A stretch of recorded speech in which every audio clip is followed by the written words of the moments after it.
Por usted que presenta a ¿No? los invitados. Javier, Vamos a tenga la saludarlo, bondad, Javier. vamos a saludarlo a nuestro siguiente invitado. Carlos Aguinaldo está con nosotros, expresidente del ex Tribunal Supremo Electoral, a quien lo saludamos a esta hora de la mañana. ¿Cómo le va? Buenos días, doctor. Muy, muy buenos días, Javier, doctor Enrique. Para mí un placer compartir con ustedes este espacio en I-99 a estas horas de la mañana. Saludo a la ciudadanía. Bienvenido. ¿Qué podemos entender los ecuatorianos o cómo podemos analizar los ecuatorianos cuando sabemos que el 20 de noviembre, más o menos, yo creo que esa es la fecha exacta, culmina la función de quienes hoy están en el Consejo Nacional Electoral? Ya no hay posibilidad, me imagino yo, o no sé, hasta dónde o hasta cuándo podemos estar esperando un cambio en ese organismo. Bueno, lamentablemente en nuestro país la norma, el incumplimiento de las normas constitucionales y legales se ha hecho una costumbre. Este Consejo Nacional Electoral debió haber sido renovado parcialmente hace ya 3 años atrás con 2 de sus miembros, aplicando la alternabilidad y la cuota de género. Uh-huh. Eh, Eso no ocurrió.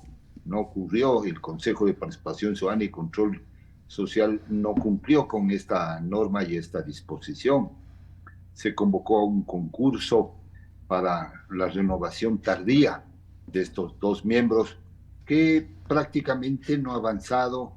Yo creo que hay ahí unos intereses políticos fuertes, porque el control del poder electoral es vital para las fuerzas políticas, para las élites, y es por ello que tampoco el concurso para renovar la segunda parte, es decir, los 3 otros miembros del Consejo Nacional Electoral, ha avanzado.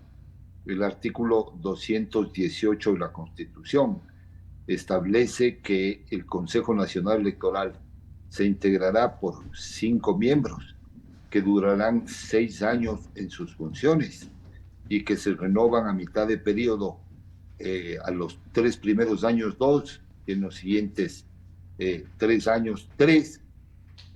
Igual regulación tiene el Código de la Democracia en el artículo 24. Ellos fueron designados por el Consejo de Participación Social transitorio el 12 de noviembre del 2020 y fueron posesionados el 12 de noviembre del 2018 y fueron posesionados el 20 de noviembre del 2018. Por lo tanto, este 20 de noviembre se cumplen los 6 años para los 5 miembros principales. Los alternos fueron posesionados en fecha distinta. Los alternos, si mi memoria no me falla, la mayoría de alternos cumplen estos 6 años de designación en febrero del año 2025. ¿Qué es lo que debe ocurrir en este momento? En este momento debe ocurrir lo que ya sucedió con el caso del vocal del juez, de los jueces, 2 jueces, Arturo Cabrera y Patricia Guaycha del Tribunal Contencioso Electoral, que cumplieron los 6 años y el Tribunal Contencioso Electoral aplicó una resolución dictada, entiendo además un dictamen del procurador, por el cual ya no podían quedarse un día más y fueron subrogados por los jueces suplentes alternos. Y es por eso que el contencioso electoral, hoy en su conformación de principales, fueron principalizados, tienen, digamos, estos reemplazos que se dieron en aquella época. De tal suerte que la discusión jurídica en este momento es si pueden estar o no un día más los miembros del Consejo Nacional Electoral. Hay un pedido de los consejeros alternos que fenecen su periodo de designación en febrero del próximo año para entrar en la subrogación en forma inmediata, de tal suerte que otra vez vamos a estar en estos líos de irrespeto a la institucionalidad democrática, de incumplimiento de las normas constitucionales y legales, y veamos ahora con qué novedad nos saldrá el Procurador General del Estado Ahora, respecto al tema del si pueden o no estar en funciones prorrogadas. En mi criterio, yo diría que quien cumple su periodo ya debe salir el último día de su mandato y deben ser subrogados por los alternos. Independientemente, estimado Carlos, de que estemos viviendo en una campaña electoral, ¿eso no impide o la normativa sí permite? A ver, lo que pasa es que no tiene nada que ver el tema del proceso electoral con el periodo, Ya. porque eh, el Ecuador vive de periodos de elecciones en elecciones.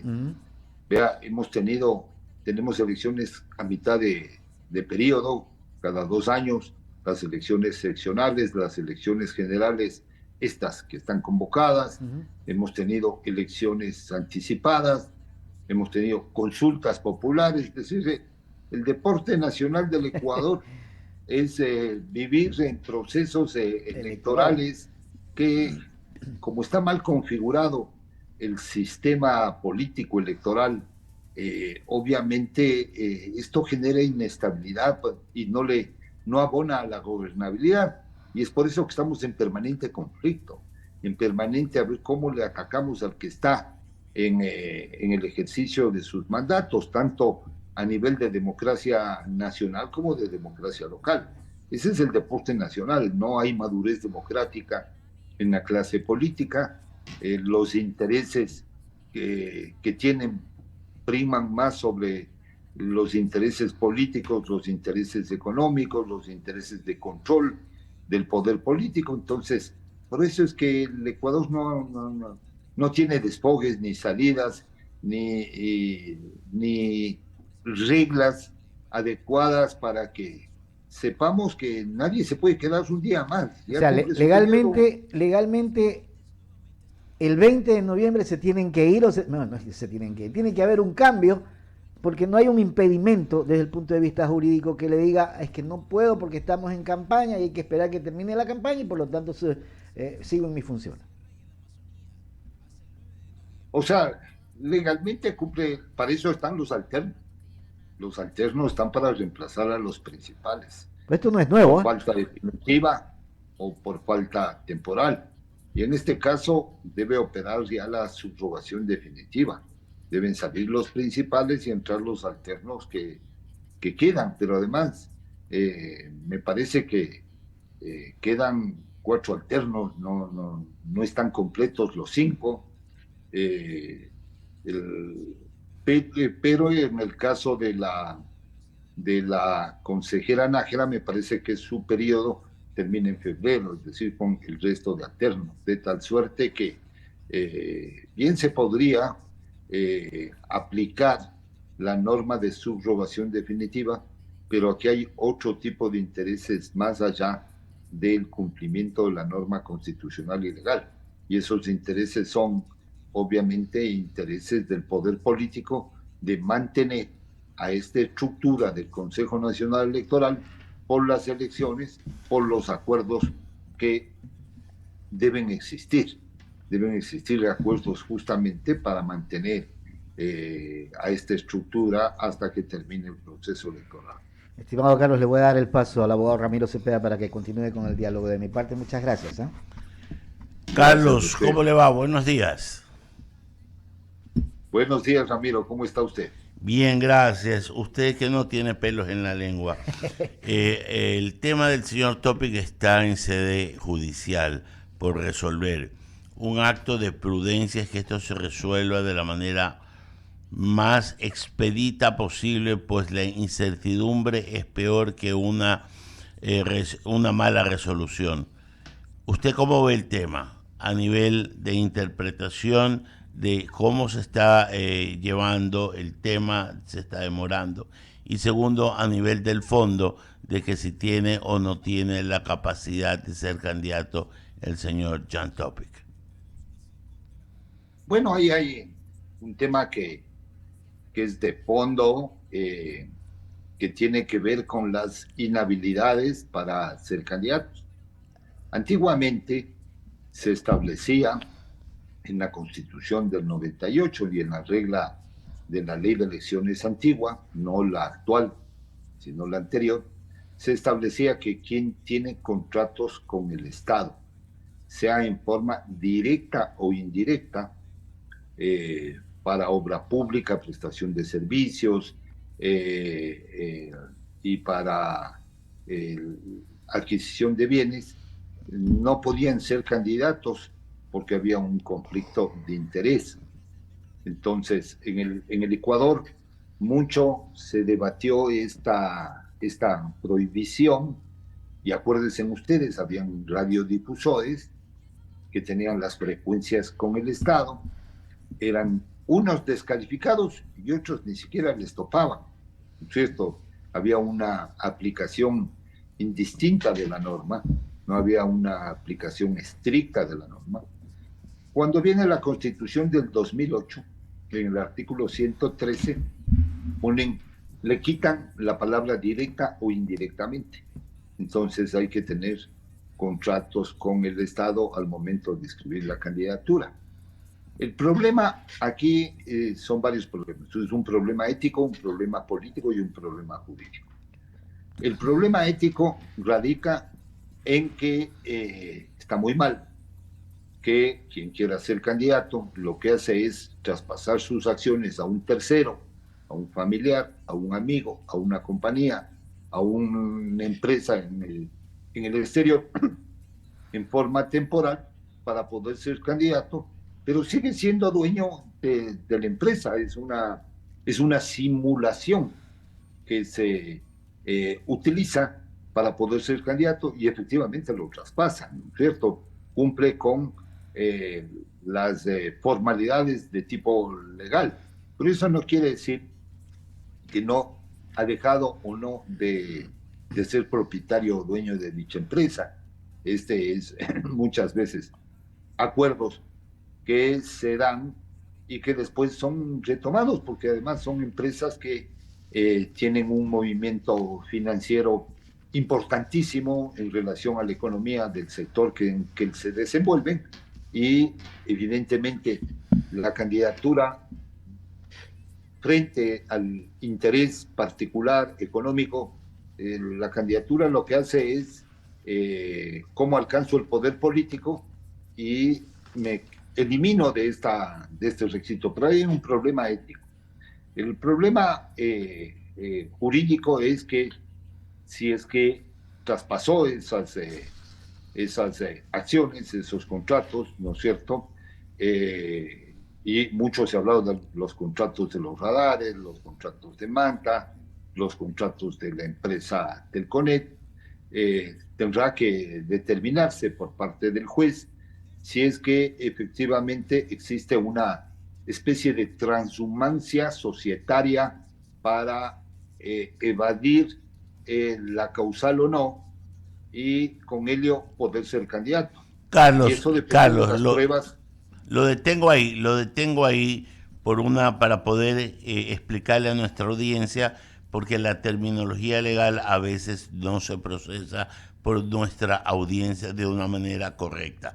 Cuando hablamos de traspasar las acciones de una persona a otra, sea natural o jurídica, debe ser a título oneroso, a título gratuito. Si es a título oneroso, ya debería haber un pago, debería haber un crédito en una cuenta, debería haber un pago de impuestos que se haya generado por esa compraventa de acciones.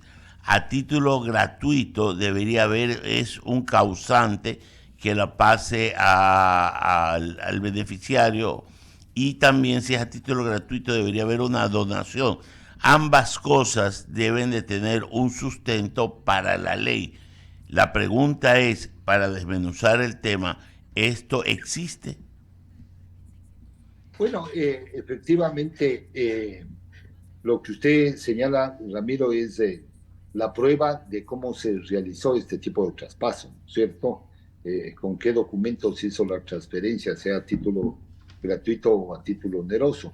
Y obviamente, si es a título oneroso, debe haber el depósito o el convenio, ¿no es cierto?, por el cual se pagaron esas acciones o se hizo ese tipo de transferencia, y debe haber un ingreso a la contabilidad y Un la asiento declaración contable. el asiento contable, desde luego.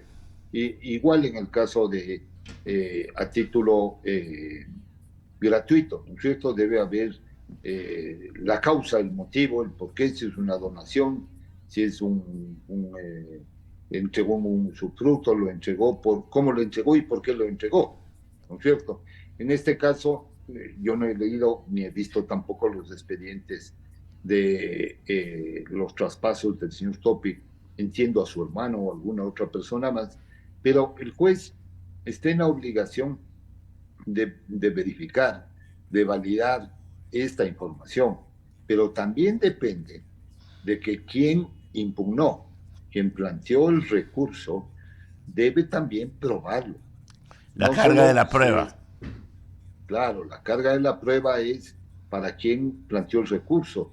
Entonces, de oficio es evidente que el juez en materia electoral puede completar esta prueba para un mayor conocimiento y resolución frente a este tema. Y el último carácter, este es un tema de carácter político, es decir, a quién quita y a quién no quita votos la participación o no de esta candidatura. Dense en cuenta que se han descalificado 4 candidaturas del listado de asambleístas nacionales. De Democracia Sí, Gustavo Larrea; de Pachacuti, me parece que es Curuchumpi; de Avanza, Javier Ortiz; y de Construye, Ana Galarza. ¿Qué implica esto? Antes había la figura, y siempre ha operado la figura, de la subrogación del candidato cuando no se cumple con un procedimiento. Y se daba porque es un tema formal, meramente formal, no es de fondo. Entonces, se otorgaba a la organización política 48 horas para que se cambie el candidato, lo reemplace, que cumpla los requisitos que establece el Código de la Democracia, y continuaba el proceso. En estos 4 casos no operó la subrogación, no permitieron, cuando en el pasado sí lo permitieron. Es decir, ha habido también un doble comportamiento de parte del Consejo Nacional Electoral y de parte del Tribunal Contencioso Electoral. Entonces, ¿qué efecto tiene, por ejemplo, que no estén estos 4? ¿Qué significa? Significa, uno, que de la lista de 15 asambleístas, ¿no es cierto?, cuando se aplique la fórmula de asignación de escaños, ya no está el asambleísta 1 o 2 que pudo haber sacado Pachacuti, ya no está 1 o 2 que pudo haber sacado Construye con Ana Galarza, y capaz que uno Democracia Sí o Avanza, ¿no es cierto? Entonces, con una decisión se elimina tranquilamente entre 3 y 5 asambleístas nacionales que pudieron haber sido seguros en la asignación de los escaños. ¿Y esto a quién favorece? Favorece, obviamente, a las listas que tienen mayor votación, y va a favorecer también a las que quedaron después, ¿no es cierto? Entonces, igual, en este caso de la candidatura del señor Topic, en términos políticos, si le descalifican, va a favorecer obviamente a otras candidaturas, y si participa va a perjudicarla también. Entonces, aquí hay 3 componentes en esta decisión. Es el componente ético, el componente político y el componente jurídico. Lamentablemente en nuestro país, nuestras autoridades de los órganos de la función electoral no actúan solo con el componente jurídico y ético, sino actúan también con el componente político. Carlos, ¿qué Y pasaría? acomodar la norma al interés político o al acuerdo, lo cual afecta la seguridad jurídica electoral Clarísimo. de un proceso. ¿Qué pasa si el tribunal no resuelve de manera oportuna ¿en qué estado quedaría la candidatura del señor Topic? A ver, el, el- están establecidos unos plazos. No está establecida la consecuencia de incumplir los plazos, ¿no es cierto? Ya, Y voy a poner aquí un caso que fue icónico en materia de justicia electoral, que es el caso Yunda, del exalcalde de Quito, que fue sentenciado, planteó un recurso de apelación y aclaración que debía haber sido resuelto en 2 días, y pasó casi un año sin resolverse, y pudo nuevamente ser candidato a la alcaldía de Quito, ¿no? Estoy poniendo ese caso para que vean que tenían plazo de 2 días para contestar, y pasó casi un año sin resolver, inscribió su candidatura y fue nuevamente candidato a la alcaldía de Quito, cuando tenía una sentencia, ¿no es cierto?, en firme. Aquí, en este caso, obviamente hay un plazo para calificar las candidaturas, pero no, ese plazo en muchas ocasiones no se ha cumplido, no se cumple, pero tienen que estar cerradas las decisiones, las resoluciones, las sentencias, eh, porque se requiere firmeza, seguridad, para ver cuáles son los candidatos, para confeccionar la papeleta, para ver la participación electoral, etcétera, etcétera, ¿cierto? Entonces, yo le veo muy difícil que lo dejen sin resolver. Tiene que resolverse. Y obviamente sobre este caso habrá presiones de todo tipo. Digo de todo tipo, para no mencionarles de qué carácter nomás, pero por habrá supuesto, presiones de todo Carlos. tipo por los intereses que hay detrás de esta participación o no del candidato tópico. Más claro no canta un gallo. Ya, Quique San Martín, ¿quieres? No, ya. Queremos agradecerle por habernos atendido a esta hora de la mañana. Siempre claro usted y sin tapujos sus respuestas, porque se pregunta de buena fe y se responde con la misma buena fe. Que tenga un buen día, Carlos. Buen día. Buen día. Gracias, Ramiro, gracias, Javier, gracias, Quique, un abrazo. Un abrazo. Un doctor. abrazo, gracias. Ahí está entonces.